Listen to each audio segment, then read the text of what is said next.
Lumilipad na naman yung isip ko. Naubos na naman kasi yung budget namin. Kaiti, wala kayong pambili ng mga pagkain ng mga kuwago namin. Naubos na rin kasi yung daga na binigay sa amin na papakain sa mga kuwago. What will I do? Gutom na naman sila, oh. Pero do not worry, I will do everything for all of you. Buti na lang talaga may nag-order ng mga binibenta namin. Nagbibenta kasi ako ng shampoo. O baka anong iniisip nyo, Puking kita. Charot lang, Nagbibenta kasi kami ng mga aquatic plants para sa mga aquarium. Nagbibenta rin kami ng mga ornamental fish kung may stock. Minsan binibenta ko rin yung katawan ko. Uy, biro lang, baka maniwala kayo. Ayun na nga, may nag-order sa amin ng mga aquatic plants. Pero bukas ko pa ito deliver sa kanila. Pero ihanda na natin ngayon para hindi na hassle bukas. Medyo marami-rami kasi yung order ngayon. Kaya kailangan ko itong matapos lahat ngayong araw. Kasi mahirapan ako bukas balahaw kung hindi ko gagawin ngayon. Nga pala baka nag-aalaga rin kayo ng isda dyan. At baka naghahanap din kayo ng aquatic plants. Dito kayo bumili sa amin. Just visit my page. O yung page ni Manong Tisoy. At syempre message kami marami kang pagpipilian. Tapos piliin mo din ako. At saka pag bumili ka sa amin, automatic na may freebies ka. Bakal na. Eto na nga't binabalot ko na yung mga plants. Abaw, duutan lang ba? Pwede maniguro ilaswa ay. Matry ko bala. Daw ka namin. Charot lang. Pero seryoso baka naghahanap ka ng aquatic plants. Message lang kayo sa page ko. Eto na nga't sa dami ng order ay nagabihan na ako. Sa kakabalot ng mga benta ko. Pero natapos ko naman. At eto na nga't ready na yung mga orders para bukas. At kinabukasan nga, dinouble check ko yung mga orders. Baka kasi may nakalimutan ako. 5 tao nga pala yung meet up natin ngayon. Isa dito sa La Carlota City at 4 naman sa Bacolod. Eto na nga't nakabihis na rin ako. Alas 9 kasi yung una nating meet up. At alas 8 pasado na. Baka malate tayo. Buti na lang may sasakyan agad. Sakit-sakit galing yung buli ko kaya sa gilid ako nakapwesto. Buti na lang at nakarating na ako sa bayan namin. Isang saglit lang din ay dumating na rin yung customer ko. Saglit lang din yung transaction namin. Tapos biyahe agad ako papuntang Bacolod. At mga isang oras din yung biyahe. Naalala ko nga pala. Nakalimutan kong kumain. Gutom tuloy ako. Paano na to? Eto na nga dito yung sunod nating meet up. At suki natin yung customer na to. Ilang beses na kasi umorder to sa akin. Maya-maya ay dumating na rin siya. Abaw, nakamotor na sa ba? Basiga, busing, basi. Mabunggo ka da. Dira ka pa nagtambay sa tungahaw. Palapit, di bala? At ayun na nga, lumapit na si bossing. Binigay ko na rin agad yung order niya. Natuwa lang din ako kasi nagbigay siya ng sobra.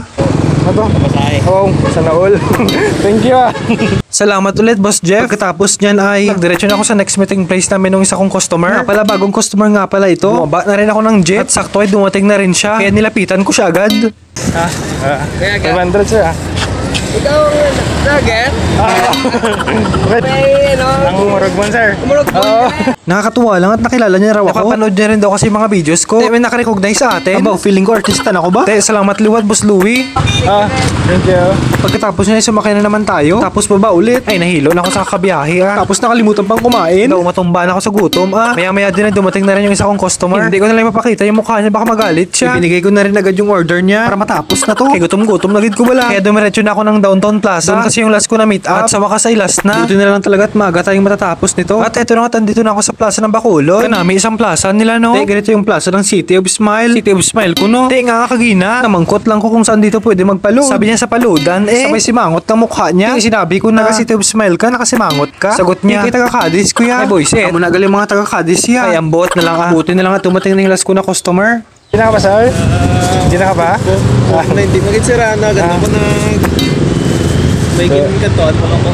Salamat Sige, sir. Hello, sir. Sige. Thank you. Salamat kidliwat sa ating new customer na si Boss Rodel. At ayun na nga, tapos na tayo. Ang sunod naman natin gagawin ay pupunta tayo ng pet shop. Bibili din kasi ako ng pagkain ng iba kong mga alaga. At dito yan sa Yenlen Pet Shop. At pagkain ng isda at ibon yung bibilihin natin. Ubos na rin kasi yung pagkain nila. Kaya bumili na rin tayo. Pagkatapos nyo, dumiretso tayo ng palengke. Bibili kasi tayo ng pagkain ng mga kuwago natin. Siyempre, manok yung bibilihin natin. Kaya tara, samahan nyo ko. Kay kapuin ako. Eto, at kumuha agad ako ng manok. Hindi na ako nagpili-pili kay tamad ako. Tsaka pinachop ko na rin para din ako mahirapang maghiwa ng buong manok. Isang manok lang din yung kinuha ko. May makakain na yung mga kuwago natin ng ilang araw. Siyempre pagkatapos natin bumili ng mga pagkain ng ating mga alaga, kumain na rin ako Kailangan sila lang yung makaon. Ako kaya yung naghirap. Pagkatapos kung kumain ay pumunta na ako ng terminal. Kaya uwing-uwi na talaga ako. Kailangan ko din kasi umuwi ng maaga. Para siyempre hindi gabihin Mahirap kasi yung sasakyan sa amin. Lapyo ng bata ba? Kaluluoy lang Ito na nga't bumabiyahe na tayo. At pagkatapos ng isang oras nakarating din ulit tayo. Pabalik ng La Carlota. Buti na lang talaga at maaga tayo nakauwi. At pagkarating ko ng bahay ay sinalubong agad ako ni Shiro at Binay. Akala nila may pasalubong sila. Asa kayong dalawa Charot lang, syempre meron din. Abaw, nakita na ng mga kuwago yung manok